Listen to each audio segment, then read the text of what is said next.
Hello! Today we're going to look at how to make a crocodile castanet from cardboard and bottle tops.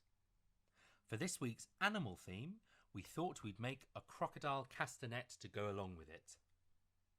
You will need someone to help you, very important, some cardboard, a small cardboard box will do, 2 bottle tops, these can be either metal or plastic, a pen or pencil, scissors, paper, glue or sellotape, and optional things are paint and pens to decorate your castanet, and googly eyes if you have them.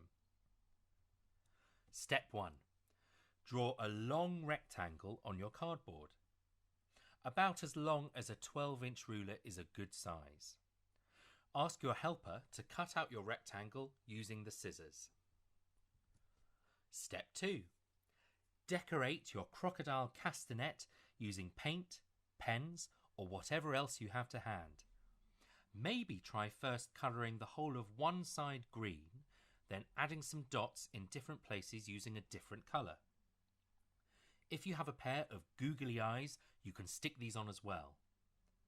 And if you have some paper, ask your helper to cut out different sized triangles, then you can colour them green, then glue them along the top of your castanet like crocodile spikes. Step 3. Bend your rectangle in half so that it looks like a mouth. Make sure that the coloured bits of the crocodile castanet are on the outside. Then, using glue or sellotape, attach one bottle top to the bottom front of the crocodile's mouth and the other bottle top to the top front. When you close the crocodile's mouth, they should click together.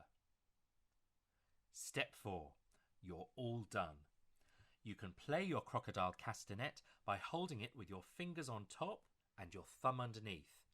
Snap the crocodile's mouth together to make a biting sound.